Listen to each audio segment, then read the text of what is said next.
buenas tardes, amigos y amigas internautas, seguidores de nuestra plataforma. Bienvenidos a Meta Verdad 3.0.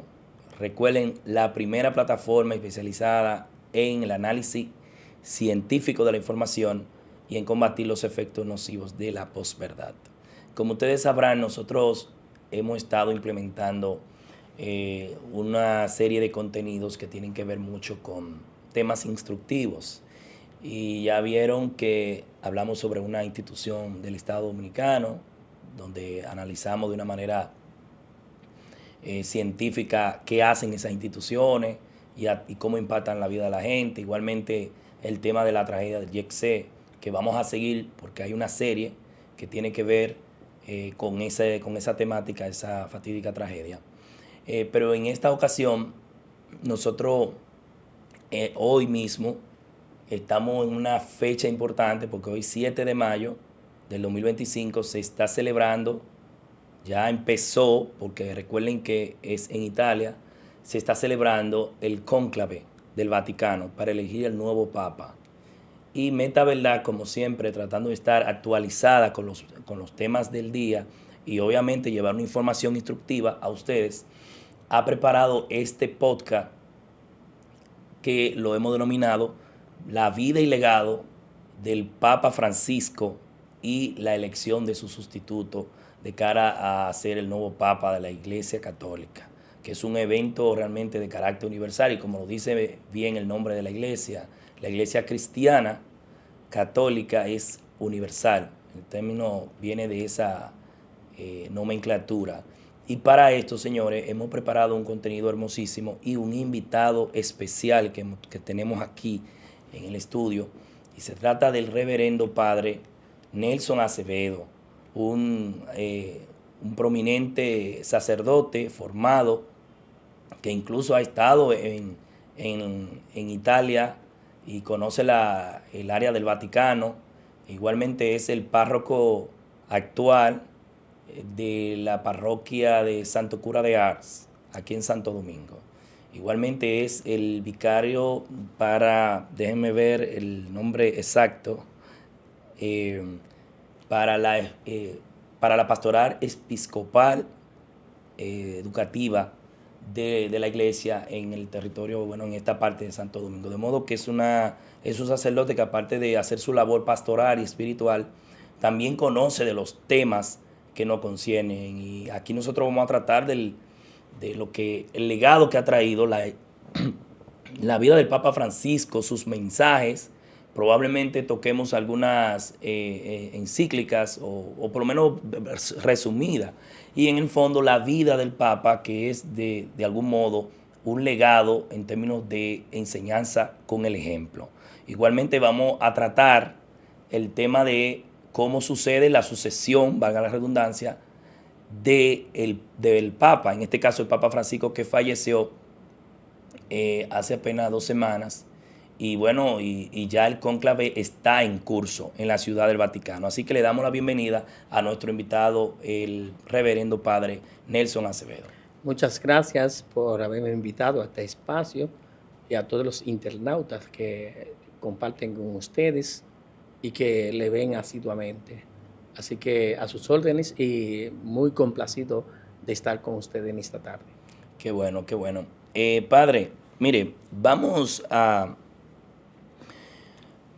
yo soy católico practicante, aunque estoy un poco descarriado, digamos, de la vida pastoral, pero sí siempre me he inclinado por conocer las cosas de mi iglesia. Y desde que el Papa Francisco fue elegido Papa, me parece en el 2013, ¿no? No recuerdo. Hace alrededor de 12 años. Sí, en el 2013 fue elegido el Papa. Desde que eligió el mismo nombre, me llamó la atención. Entonces, ya desde elegir el nombre de Francisco, que es el primer Papa Francisco, y él tiene formación o está de alguna manera influenciado por San Francisco de Asís. Entonces, de alguna manera, que es el pastor de los pobres, ¿no? O de los indigentes. Y de alguna manera eso marcó la línea del papado que él representó. Así que, ¿qué usted nos puede decir sobre ese aspecto, en la parte espiritual, pero también la parte institucional de la iglesia? Lo primero que debo decirte es que Mario Bergoglio es jesuita, o fue jesuita, porque murió. Jesuita, sí. Por tanto, lo más alejado y lo más inverosímil que uno podría pensar que un jesuita asuma un nombre de los franciscanos, porque son congregaciones religiosas totalmente distintas y Filosóficamente. no solamente sino de corriente teológica y espiritual diferente. Oh, interesante. Entonces, Francisco, siendo jesuita, por sugerencia del cardenal Ans, arzobispo de Brasilia, que era franciscano, le sugirió a él que asumiera el nombre de Francisco cuando él fue electo papa.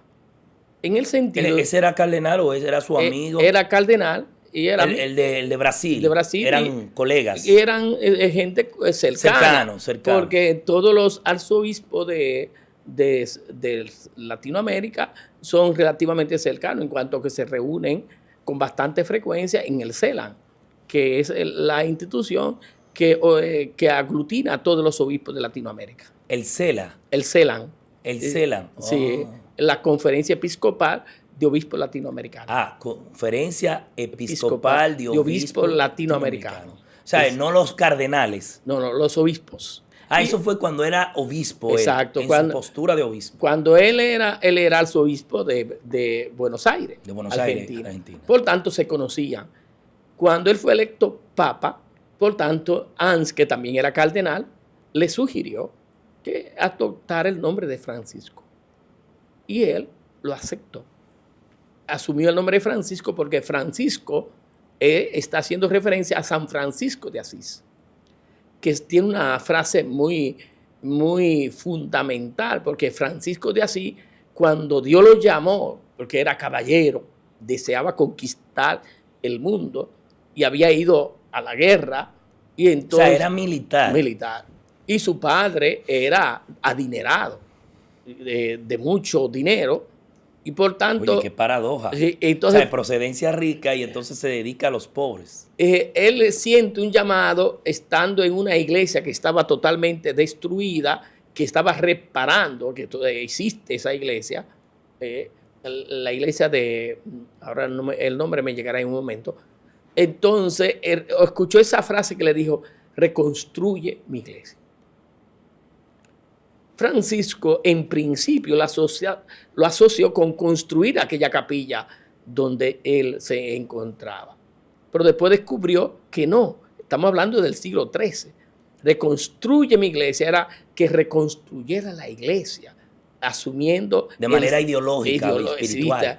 Y él asumió el ser pobre, la pobreza de modo radical, de tal modo que le llamaba la hermana pobreza. La consideraba su hermana, la pobreza. O sea, Francisco de Asís. Francisco de Asís. Pero óigame, es paradójico y verdaderamente, digamos, admirable en el ya ido, tristemente, Papa Francisco, Mario Bergoglio. Eso que usted enfatiza aquí, porque verdaderamente, según los datos que tenemos aquí, incluso podemos pasarlo aquí en esta plataforma, un capture, un video, donde dice que el Papa dejó $100 de fortuna. Y que usaba los mismos zapatos que llevó de Buenos Aires. Y que vivía en un apartamento de Santa Marta, el complejo de Santa Marta, que es un hotel que está dentro del mismo Vaticano. Del mismo Vaticano, pero que es un hotel como, vamos a decir, que recibe gente normal todo el año, pero cuando se da el cónclave, es allí que habitan los cardenales. Por eso que está construido, para que los cardenales vivan dentro de los muros del Vaticano a la hora de elegir el Papa y no tengan que salir a la ciudad. Es decir, que ahí vivía el Papa y no en el apartamento, en el apartamento papal. No diríamos que decirlo, el apartamento hecho para habitar el Papa. Pero él no estaba Él no vivió nunca ahí, no lo aceptó. Precisamente por esa formación que usted dice, de que, y que no era de la hermana pobreza. Y no debo decir solamente por eso, porque hay que tener en cuenta la historia personal de Mario Bergoglio. Mario Bergoglio vivía también en un apartamento pequeño en Buenos Aires cuando era arzobispo. Y no tenía carro propio, no tenía chofer, él andaba en autobús público. No. Sí, toda la vida. Si no era una postura que él asumió para ser papa. Para ser papa. No, ese era su modo de vida. Ese es su estilo de vida. De estilo de vida desde cuando era arzobispo de Buenos Aires. Wow. No es una cosa que él, que se la... Que para hacerme el gracioso como papa o para ser mandar un mensaje. No, o para ser aceptado por alguien. Exacto. Es decir, que era su estilo de vida.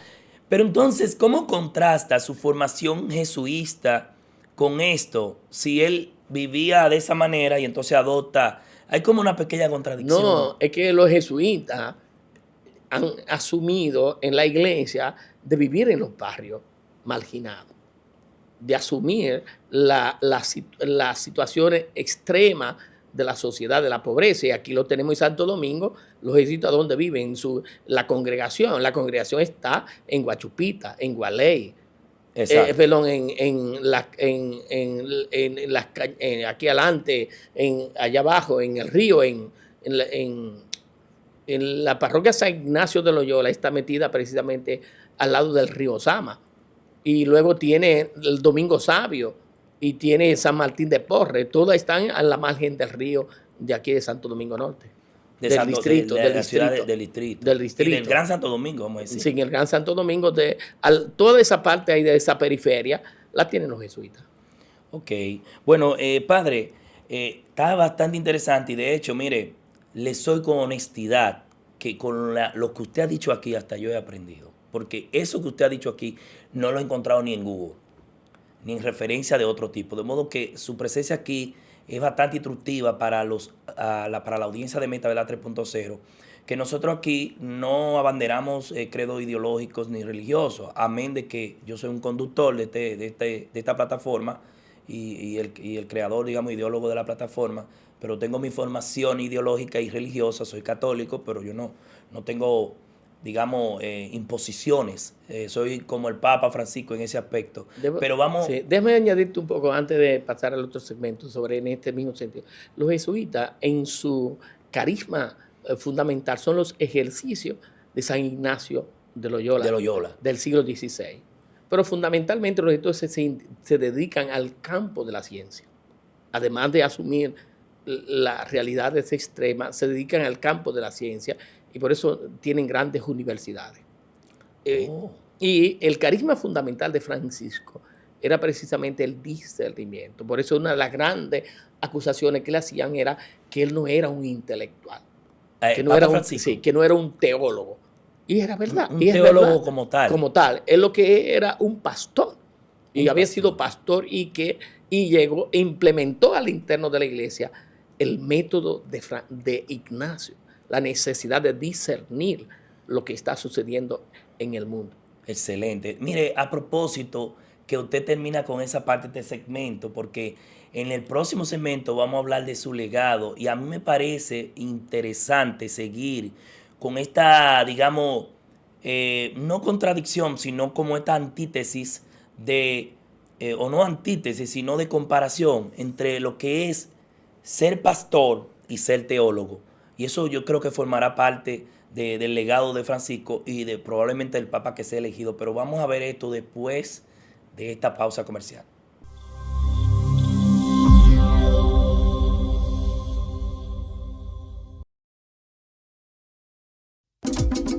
Hola, soy la República Dominicana.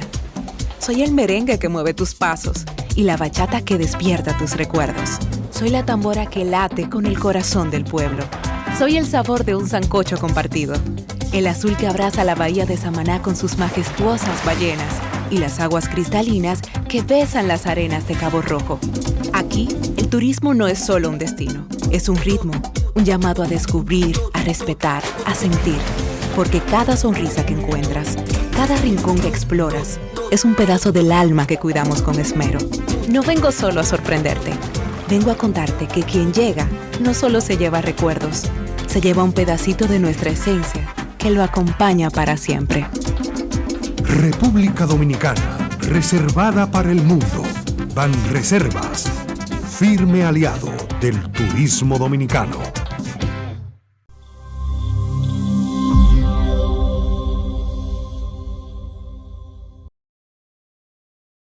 De vuelta aquí a Meta Verdad 3.0 con este interesante tema, como siempre, Meta Verdad 3.0. Recuerden, @Meta Verdad TV es nuestro usuario genérico en todas las redes sociales. Suscríbanse en nuestra plataforma, denle like, compartan con sus amigos, sus familiares, no importando que esto sea un tema religioso o no, sino todos los contenidos que nosotros producimos. Y comenten, por favor, y ayúdenos a crecer, porque esto es una plataforma que no se nutre del morbo. Y nosotros lo que estamos es produciendo contenido realmente instructivo, de información científica, que sea de beneficio para nuestra gente, la gente que nos sigue aquí en Meta Verdad 3.0. Como ya saben, tenemos aquí de invitado especial al reverendo padre Nelson Acevedo, que ya dimos sus prestancias como sacerdote y pastor, y aquí ha venido con nosotros a discutir y a analizar la vida y el legado del Papa Francisco y lo que sigue más adelante con la elección de un nuevo Papa y cuál va a ser, qué va a pasar con el nuevo Papa y qué se pretende, qué revolución ha causado probablemente el Papa Francisco de cara a una nueva elección y al perfil que va a tener el próximo Papa. Así que de vuelta aquí, padre Acevedo, Nelson Acevedo, cuando estábamos en el bloque anterior, terminamos con el elemento de si el comportamiento o el legado del Papa o el formato, su personalidad propia, como usted dice, que no es un asunto de hacer una carátula de Papa para hacerse, digamos, el bueno o hacer historia, sino que su vida frugal era parte de su religiosidad propia y de su vida propia. Entonces, nos llegó aquí para establecer el tema del legado futuro que tiene la iglesia, nuestra iglesia católica cristiana. Si el Papa, hay que establecer una diferencia entre si el Papa pastor o el Papa teólogo. Y ahí usted habló algunos elementos sobre el tema del discernimiento que quisiéramos como que usted nos lo abordara desde la perspectiva de qué representa eso en términos de un legado ideológico religioso para nuestra iglesia, para la iglesia católica, o si realmente necesitamos cambiar esos paradigmas en un nuevo Papa, es decir, tener un pastor, tener un teólogo, tener un científico o tener un gerente, como dicen algunos críticos, sobre el tema de la gerencia pastoral financiera del Vaticano y de la iglesia, etcétera. Entonces, ¿qué usted puede decirnos al respecto? Hay que tener en cuenta, de modo concreto, Francisco sustituye al Papa Benedicto XVI. Correcto. Y el Papa Benedicto XVI... Que abdicó, no sí, murió. Sí. Es un paréntesis aquí, distinguido reverendo. Escúchame que lo interrumpa, mantenga la idea. Ya que usted mencionó el Papa Benedicto XVI, de hecho, hoy vamos a hablar de eso más adelante. Pregunta, ¿el Papa Benedicto XVI forma parte del Consejo Cardenalicio para elegir al próximo Papa? No, el Papa Benedicto XVI murió. Ya. Perdón, Benedicto XVI muriò. Sí. Ay, Dios mío, falla mía, disculpe. El Papa Benedicto murió. Y, sí, ¿verdad? y hay que tener en cuenta... ¿Qué fallo? Que Joseph Ratzinger, Papa Benedicto, Ratzinger, sí. Es un gran teólogo. No era, es un gran teólogo. ¿Cómo es? Ratzinger. Sí, ¿Es o era? Es en el sentido que permanece siendo un pensador. Murió. Pero su pensamiento... Todo su pensamiento teológico está ahí de más de 50, de 60 obras teológicas. Wow. Es un verdadero teólogo. Es un teólogo y académico. Es decir, viene de la grande academia de Alemania, de la Universidad de Bonn, de donde era él, no, perdón, de Tubinga, de donde él era maestro. Entonces, por tanto, era un gran teólogo. Y yo pienso que incluso incomprendido. Pero ese no es el tema. Pero hubo como un cambio paradigmático entre de Benedicto XVI, que abdicó, no murió en el papado, abdicó y se desconocen por qué, las razones, y hubo un cambio, digamos, dramático en la línea pastoral papal de la iglesia, es decir, de un teólogo, de un formador, etcétera, etcétera, a una persona que maneja más el elemento del modelo pragmático, el modelo de lo humilde, de la iglesia cercana? ¿Cómo se explica eso? Usted sabe que en las congregaciones, cardenalicias, es decir, para preparar el cónclave, los cardenales se reúnen varias veces previamente para conocer el perfil, para conocer la situación. Antes del cónclave, antes del cónclave, las congregaciones generales se llaman. Entonces, en esas congregaciones generales. Eso se hace en el Vaticano. En el Vaticano, que se han hecho como algunas 12 ahora. Pues, entonces una pregunta ahí en ese mismo orden, padre. Es decir, que una vez se decreta el fallecimiento del Papa, convocan los cardenales y tienen que irse para Vaticano. Llegan todos los cardenales, incluso los que no entran al cónclave. Todos los que son cardenales. Sí, porque hay un perfil que vamos a hablar de eso más adelante en términos de edad y cosas. O sea, entran todos los cardenales a las congregaciones generales y allí se plantean las necesidades y los caminos por donde anda la iglesia. Sí. Y qué tipo de pastor se necesita para este momento. En el momento de Benedicto, se vio la necesidad de un pastor que le pusiera freno a la pedofilia, a los abusos que habían al interno de la iglesia. Y en aquel momento vieron la figura de María Bergoglio. Perdón, después, ok. Vieron que él podía ser esa persona y a él fue el que lo eligieron. Y él enfrentó, por tanto, el primer legado que él deja Francisco a la iglesia era haber enfrentado la pedofilia al interno de la iglesia, los abusos infantiles que se estaban dando y que muchos escondían o metían debajo de la alfombra. Wow. Entonces, él enfrentó esa situación. Y la parte de tener un papado frugal no es parte de un legado también. Pero en principio eso fue fundamental porque eso le trajo a él bastante enemigos. Porque, ¿qué implicaba? No solamente condenar al que haya cometido el abuso, sino al obispo que se hacía de la vista gorda o que no enfrentaba la situación. Ahora había penalidad incluso también para ellos, para los obispos. Wow. De tal manera que eso ha puesto un freno. Es decir, que él fue de alguna manera antisistema. Sí, puso un freno y eso... Y en la parte financiera, porque se ha cuestionado, se ha hablado de escándalos y eso. En la parte financiera también ha puesto transparencia en el banco, la IOR, que es el banco del Vaticano, que es el del Instituto para las Obras Religiosas. También puso transparencia y hizo que desaparecieran muchísimas cuentas que no tenían dueño, que eran para lavado de dinero, de activos y de cosas de esas. Y hizo que la institución de la Comunidad Europea sea la que supervise la institución del Vaticano y nombró 5 cardenales como supervisores. Es decir, que en ese sentido también puso freno. Todavía no llegó al estado de que ahí donde lo critican, de superar el déficit que existe en las cuentas vaticanas. Por eso lo critican, pero él enfrentó esas situaciones que venían dándose como parte del sistema, del statu quo. Y otra situación, la apertura de la iglesia hacia el mundo, porque por eso cuando ha muerto ha habido como un plebiscito al interno de la iglesia, de tal manera que... Cuando ha muerto un papa, usted dice. Sí, cuando se murió Francisco, ha habido como un plebiscito. Sí. En cuanto fueron 250,000 personas que fueron a su funeral. Es decir, que como ratifica... Vamos a decir, ¿se asemeja al legado de Juan Pablo II?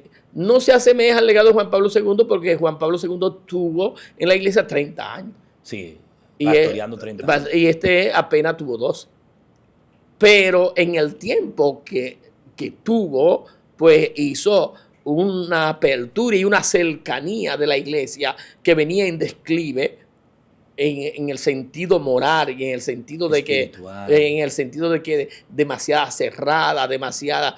Entonces, él ha visto una apertura hacia afuera. Y también ese tema de que él planteaba la tolerancia hacia las personas que tenían problemas, los LTG, los gays, la comunidad, todo esto. Los homosexuales, todo eso. Que no es, yo debo decir, porque es ahí donde, que no es de Francisco. El problema cuál es, que eso impacta en Europa.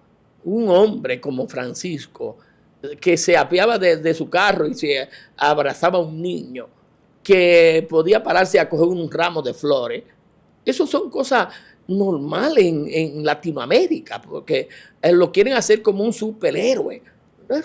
Era un hombre de Latinoamérica, un obispo, un sacerdote. Y se necesitaba uno de Latinoamérica en ese momento. Y que tienden a ser cercanos. En estas iglesias que son demasiado institucionales, para tú ver un obispo, tú solicitas ver un obispo, y tú a veces necesitas 1 mes, 2 meses para verlo.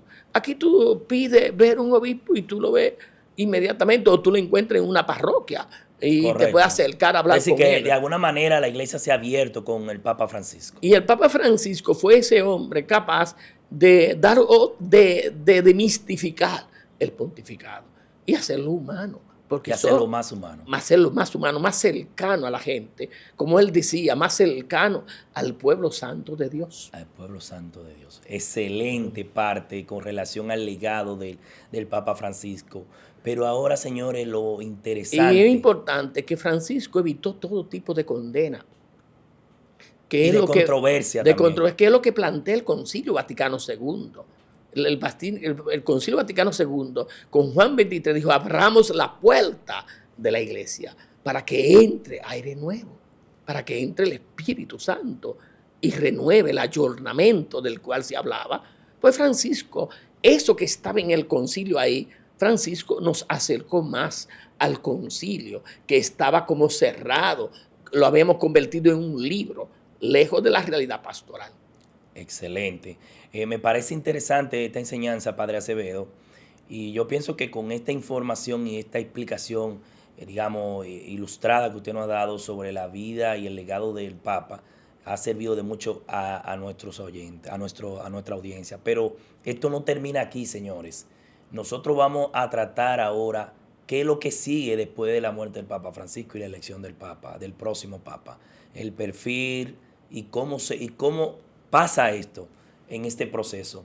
Pero eso lo vamos a hacer después de esta pausa. Así que vamos a una pausa comercial y enseguida regresamos en Meta, ¿verdad? 3.0.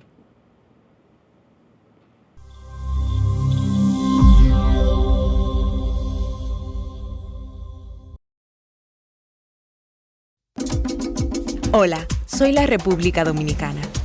Soy el merengue que mueve tus pasos y la bachata que despierta tus recuerdos. Soy la tambora que late con el corazón del pueblo.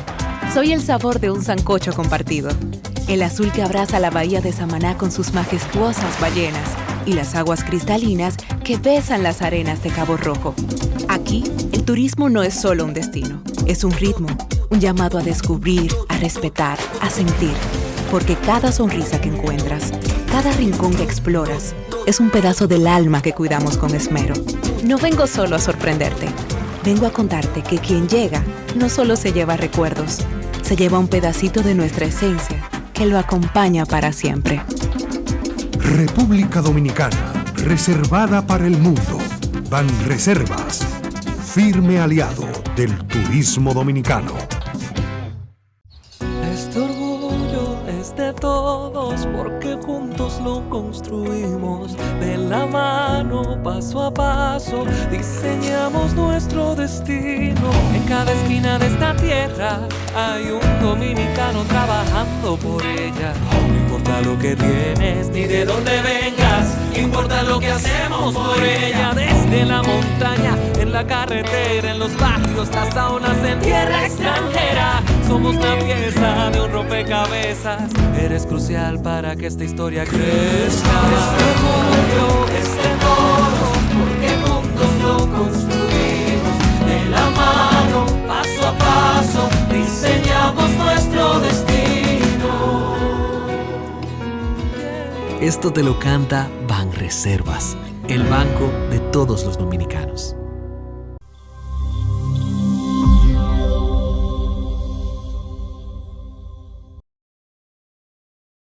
De vuelta aquí a Meta Verdad 3.0 con este interesante contenido hoy que justamente el mundo tiene la vista puesta en el Vaticano, ya que en este preciso momento, ya 5 o 6 horas atrás, vamos a decir ya, porque estamos por la diferencia horaria en Italia, se está formando el cónclave, o ya está en proceso el cónclave para la elección del próximo papa que ha de sustituir a este emblemático papa que, como muy bien ha expresado aquí nuestro invitado, el reverendo padre Nelson Acevedo, ha revolucionado de alguna manera la iglesia desde una perspectiva de la cercanía, de la parte humilde.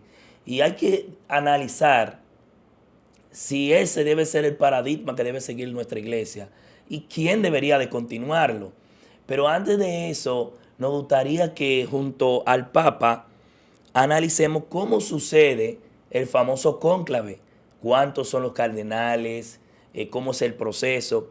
Y para empezar, antes de darle la palabra al sacerdote, vamos a presentar aquí un video de esta mañana, bueno, digamos, de esta mañana de Italia, donde se produce lo que en el papado o en el Vaticano se conoce la misa pro eligendo romano pontífice. Pro eligendo romano pontífice.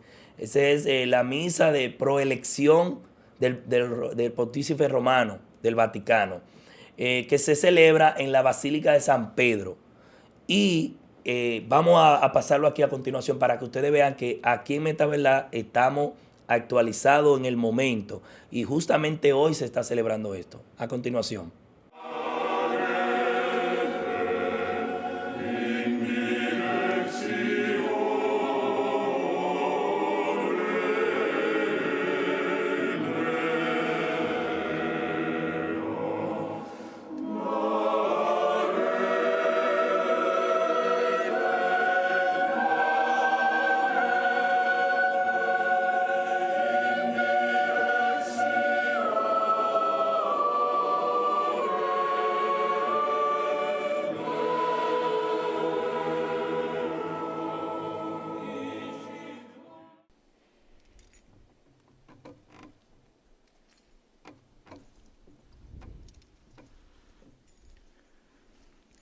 In illo tempore dixit Iesus discipulis suis, sicut dilexit me Pater, et ego dilexi vos, manete in dilectione mea. Hay una característica especial.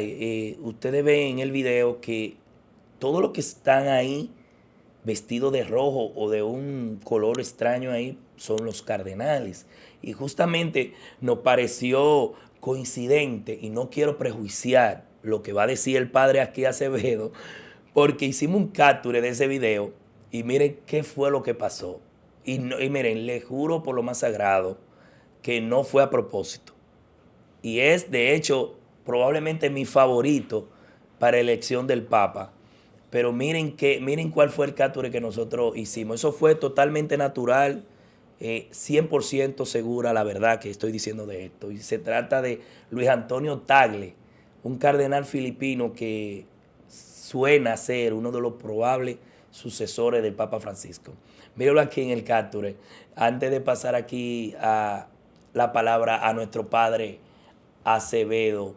Padre, ya el cónclave está en curso. Usted habló ahorita en la pauta anterior que hay una congregación apostólica. La congregaciones generales se llama. Congregaciones generales, que es donde se notifica a los cardenales de todo el mundo para que vayan allá. Se reúnen y ahí estudian diversos temas y incluso hay diversos exponentes.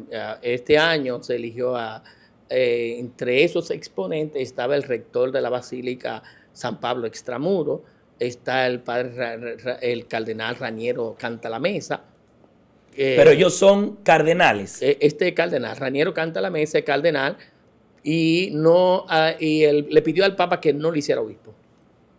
Es un fraile capuchino franciscano. Al Papa Francisco le pidió que no lo hiciera cardenal. Obispo. ¿Cómo así? Él allá hay obispo allá. No, porque a la hora de hacerte cardenal, te es ordenado obispo. Oh. Si te hacen cardenal, tienen que ordenarte obispo antes de recibir el capelo, es decir, la boina, la cosita roja. Para que me entiendan, perfecto. Que se llama capelo. Entonces, fíjense aquí, señores, entonces, después de eso, padre Acevedo, ¿qué paso sigue? ¿Eso dura alrededor de una semana? Dura todo el tiempo que se están celebrando los novediales, es decir, los 9 días por el fallecimiento del Papa que ha fallecido. En eso de 9 días después. De cuando ha fallecido, lo que se dice los novediales. O abdicado, se celebra entonces las congregaciones generales, que duran alrededor de 15 días, de 15 a 20 días. Un paréntesis, por favor, Mae, y discúlpeme que lo interrumpa, distinguido padre y apreciado padre, que por cierto, debo decir que el padre Acevedo vino a nosotros por recomendación de un buen amigo que fue mi pastor juvenil, el padre Joselito, que está en San Juan Bautista. Ahora está en San Juan Bautista de la Sursa. Eso en la Sursa, sí. Bueno, es cercano a usted. Y él me dijo, mira, el hombre, el pastor ideal para ayudarte a preparar ese contenido y invitar es el pastor Acevedo, Nelson Acevedo, que está aquí presente.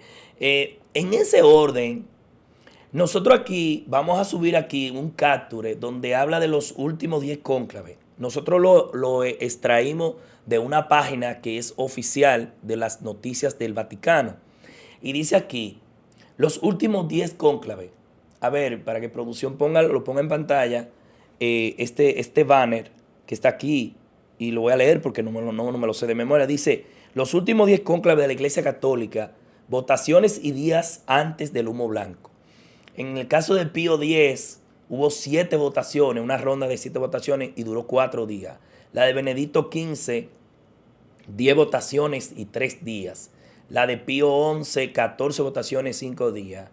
Pío XII, 3 votaciones, 2 días. Juan XXIII, 11 votaciones y 4 días. Pablo VI, 6 votaciones y 3 días. Juan Pablo I, 4 votaciones y 2 días. Que por cierto, Juan Pablo I duró un mes. Duró un mes, sí. Ese dato quería resaltar, lo quería confirmar. No lo tenía en mí, pero sé que duró muy poco. Un mes. Y Juan Pablo II lo sustituyó prácticamente de manera inmediata. Duró 4 votaciones y 2 días. Y luego Juan Pablo II, bueno, mes y medio después, elegido en 8 votaciones y 3 días, que como ya dijo usted aquí, duró alrededor de 30 años. Una vida pastoral. Porque fue elegido a los 56 años de edad.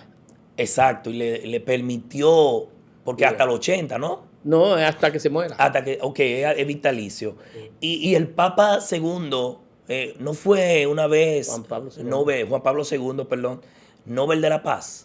En una ocasión se le concedió Nobel de la Paz. No creo, no. Fue nominado. Fue nominado, pero no. Fue nominado, correcto. Bueno, entonces después Benedicto XVI, que sustituyó a Juan Pablo II. Este fue rápido. Sí, 4 votaciones y 2 días. ¿Cuánto duró Benedicto XVI en su papado? También alrededor de 10 a 12 años. ¿Benedicto XVI? Sí, 10 años creo que duró. Wow. Y luego Francisco, y eso fue ayer, Dios mío. Francisco, el Papa recién ido, 5 votaciones y 2 días. O sea, dicho esto, ¿cómo sucede esta información que estamos dando? Información realmente que están científicamente comprobada. ¿Cómo sucede luego de las congregaciones que usted generales? Generales. Luego de eso, es una especie de plebiscito. ¿Qué pasa después? No, las congregaciones generales son para ver los lineamientos, ver la persona, al mismo tiempo que los cardenales se conozcan entre ellos. Porque hay muchos de ellos que no se conocen. No conocen, y más ahora, porque el Papa Francisco en eso tuvo una visión del Espíritu que ha hecho más universal el colegio cardenalicio. Y de tal manera que hay cardenales del mundo entero. Antes la gran mayoría de los cardenales eran de Europa. Sí, se criticaba mucho eso de Italia y de Francia, Italia y España tenían casi todos los cardenales, y era un buen grupo, casi la mitad los de Europa. Hoy eso no sucede. Hoy, por tanto, por eso hoy el afán de los medios de determinar qué papa va a ser, y se le hace imposible. Incluso yo vi un comercial que habla entre cómo será el próximo papa, de izquierda o de derecha, pero eso lo vamos a tratar después que abordemos el tema porque esa es parte de la parte final del podcast. ¿Cómo sucede entonces una vez que, yo me imagino que ahí se presentan como quienes tienen el perfil y todo eso, y luego de que hay unos cuantos perfiles, pues nosotros investigamos, hay 10 candidatos. Candidatos no hay. ¿No? En el sentido que esos son los medios. Si los medios le ponen eso de candidato. Para muchos de ellos creen que han hecho, que saben qué grupos determinados tiene un candidato, a eso que le llaman candidato. Pero nadie puede presentarse, ni puede decir que yo soy candidato. Es decir, que la elección no es de que yo quiero ser papa y yo me voy a presentar como en una plancha. No puede ser. No es así como la política tradicional. No. Tiene que ser algo espontáneo.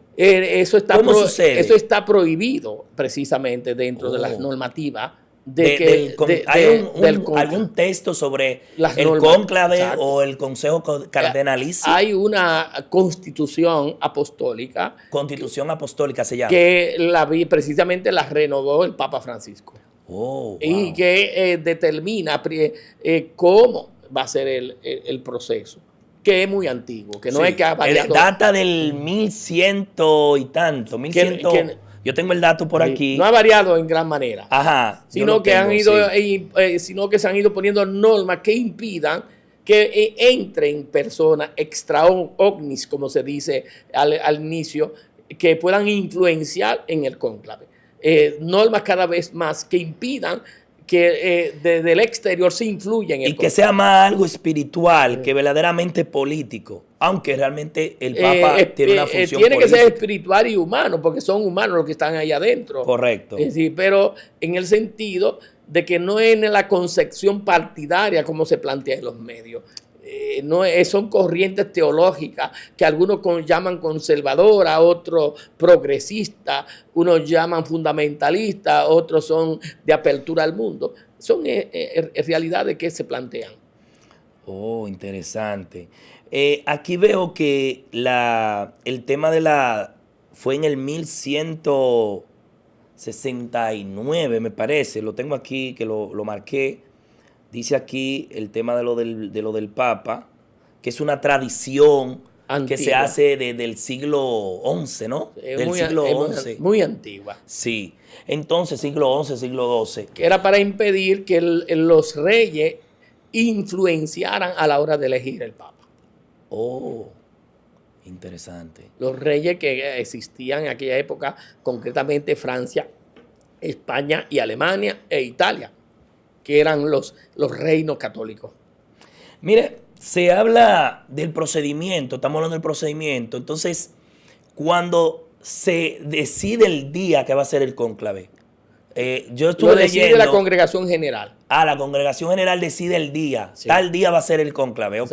Entonces, y luego está el carmalengo, que es el que da el que garantiza. El carmalengo, yo había leído algo sobre eso. Que es el que garantiza todo lo que se va a hacer, que se debe hacer en ese momento. Él es el garante que se lleve a cabo. Pero él no es un cardenal elegible per se. El actual no entra en el cónclave. Pero él está en el cónclave. Está en la congregación general. Pero él no entra en la Capilla Sixtina. No entra, no puede entrar porque no tiene ya cumplió 80 años. Ya cumplió 80. Sino entonces, que se eligieron tres. Ese es otro dato, señores. Se eligieron 3 cardenales para que le ayuden a él, que sí entra en el cónclave. Pero no puede tener más de 80. El cardenal que va a entrar elegible. Elegible, no, todos los que entran en el cónclave tienen que tener menos de 80 años cumplidos. Porque el caso del cardenal Omeya, por ponerte un caso. Hay un moreno. Pero el cardenal Omeya, que es de Barcelona. De África. El cardenal Omeya de Barcelona, España, va a cumplir 80 años dentro de 3 meses.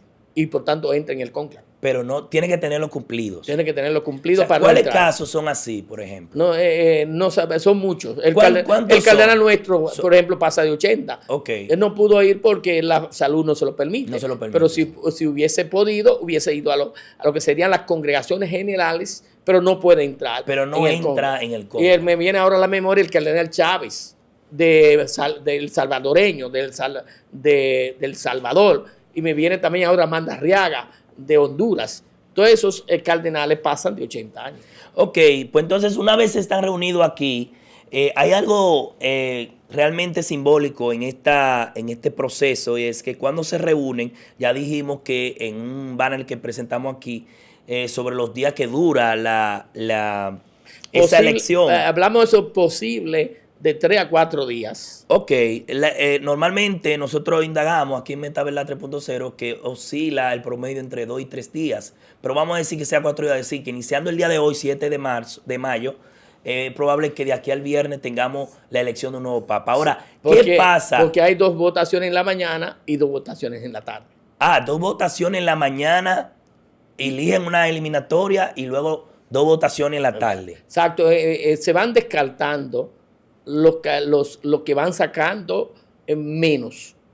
Oh. Hay una primera ronda y por tanto el que saque mayor cantidad de votos que va quedando arriba y se va votando por esa persona hasta Ok. que saque. ¿Cómo son los votos? Son secretos. Secretos, con un papelito lo Son escriben. papel escrito, secreto, y eso es lo que se quema para que salga el humo. Ajá, háblenos del humo. Mira, a propósito del humo, de la humarada o fumata, como se le quiera llamar, aquí le presentamos un video justamente del que dio paso a Juan Pablo II, que lo extraímos de las redes sociales, cortesía de la BBC, me parece. Y a continuación lo vamos a ver aquí, para que ustedes vean cómo es el proceso. Habemus Papa. La fumata blanca se ha convertido en un símbolo universal, un instante que anuncia al mundo la elección de un nuevo papa. Su funcionamiento hoy es puramente técnico. Gracias a una mezcla química moderna se genera humo negro cuando no hay acuerdo y blanco cuando el papa ha sido elegido. Un ventilador ayuda a impulsar el humo por la chimenea única situada en la Capilla Sixtina. Padre, ¿cómo es esto del humo blanco y el humo negro? A esos papeles que se queman, según van pasando las votaciones, se le echa un químico Ok. que favorece el humo negro o el humo blanco Ah. a los papeles. Pero ahora mismo, según un reporte que nosotros investigamos aquí en MetaVerdad y lo presentamos aquí en este video que pasó, ya eso está sofisticado y tiene algún mecanismo, no sé, en el mismo Vaticano, donde eso se hace. Me imagino que el propósito de esos químicos tiene que ver en ese proceso. Por eso que son modernos en cuanto a que se le echa un químico que permite que el humo salga negro y un químico que permite que el humo salga blanco. Por eso siempre cuando sale el humo negro todo el mundo se queda callado y cuando sale el humo blanco la gente aplaude en la plazoleta de San Pedro. La Basílica de San Pedro. ¿Qué hay lo de la Capilla Sixtina? ¿Es ahí que se encierran los papas? Ahí es donde se realizan todos los cónclaves. No entra más nadie que los ciento tanto. Los son exactamente ahora 133. 133, sí. Leí Porque esa parte. eran 135 los que podían entrar en el cónclave, pero 2 por enfermedad no fueron. No fueron, incluyendo el de nosotros. No, el de nosotros no entraba en el cónclave. No entraba, ¿verdad? Sí en la congregación general, pero Sí, no en el congreso, porque tiene más de 80. Bueno, Sí. señores, dentro de esto que vamos a elegir del Papa, según lo que investigamos aquí, hay 10 favoritos. Y yo quiero que hablemos brevemente sobre eso para entonces definir el tema del legado del nuevo Papa. Matteo Zuppi, un arzobispo de Bolonia, Italia.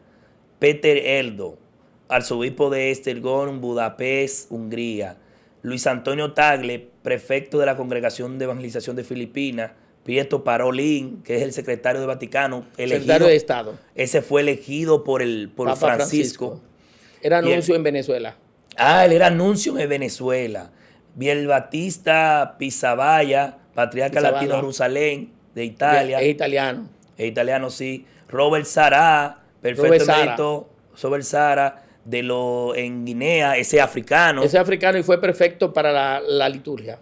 Ajá, incluso escuché que quedó muy bien posicionado en la anterior elección del Papa Francisco, ¿eso es correcto? No sabría decirte Sí. con honestidad. Willem Eichig es arzobispo metropolitano de Utrecht, Países Bajos. Fridolin Ambongo, ese también es de África, ¿no? Arzobispo de Kinshasa, República Democrática del Congo. Anders Arborelius, obispo de Estocolmo, Suecia. Y Charles Maumbo, arzobispo de Rangún en Myanmar. Ahí te falta un candidato que pasa por debajo de la puerta, pero que tiene muchos votos. ¿Cuál es ese? El cardenal Prevost, un norteamericano. Ay, que sí, es el lo escuché. Que es el prefecto para los obispos actualmente. ¿Qué?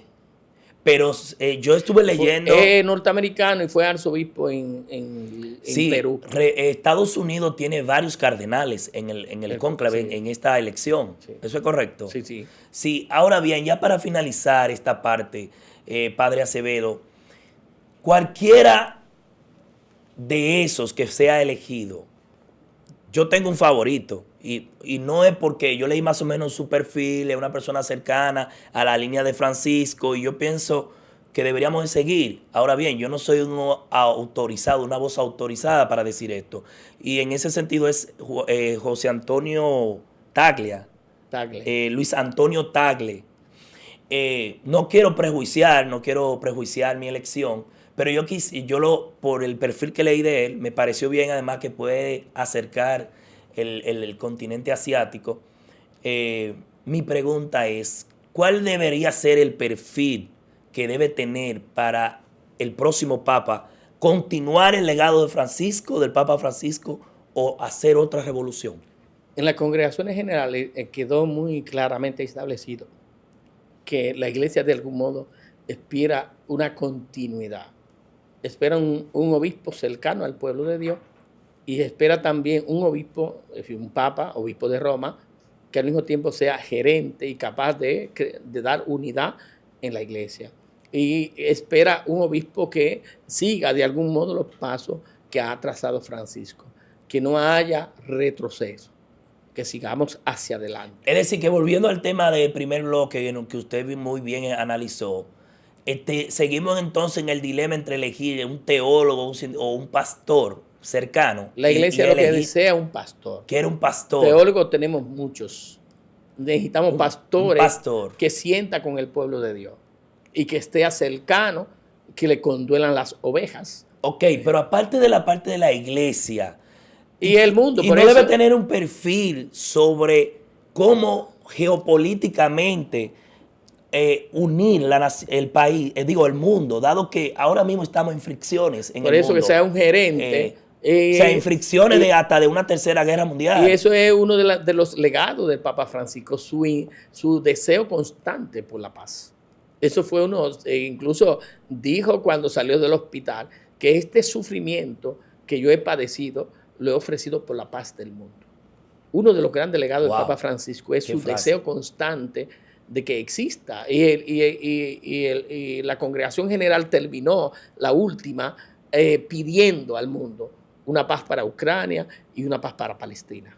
La paz, deseamos todo con un deseo constante, que se paren los cañones y que florezca la paz. Otra cosa, ¿usted cree que el Papa que sea elegido hoy, mañana o pasado, durante los próximos 2 días probablemente, debe ser un Papa joven y no un Papa que esté muy adelantado en la edad, que pueda asegurar una continuidad en el papado? Creo que joven es casi imposible en el sentido de que la mayoría de los cardenales son mayores de 67 años. Son muy pocos los que sean menos de 65 años, como es el caso del cardenal ucraniano que está en Australia, el redentorista, que tiene apenas 47 años, el más joven. El más joven, sí. De todo. Pero después la gran mayoría pasa de los 60 años. Bueno, de todas maneras, en fin, en conclusión, ya conocida esta parte. Más que la edad, porque Francisco es que sea joven, de apertura. Hacia el mundo y de apertura hacia la iglesia y sobre todo cercano al pueblo de Dios. Bueno, pues ya usted lo dijo todo, no hay nada más que hablar. No voy a cometer la indiligencia de preguntarle a usted cuál usted preferiría, porque eso de alguna manera contamina, digamos, la decisión. Y no es que yo no por un tengo, tema y que no ético. tengo una bola de cristal tampoco. Exacto. No, esa la tiene Dios. Sí. Dios sabrá cuál va a ser el próximo papa a partir de que esta humarada blanca, la fumata blanca, salga a la luz y sea parte ya de conocimiento del mundo, y que tengamos un nuevo pastor que siga el legado del Papa Francisco, que sin lugar a duda ha sido un papa histórico y que va de alguna manera a transformar o a reencauzar el camino de la Iglesia Católica. Así que con este contenido y este tremendo invitado de hoy terminamos esta jornada de Meta Verdad 3.0. Hasta la próxima.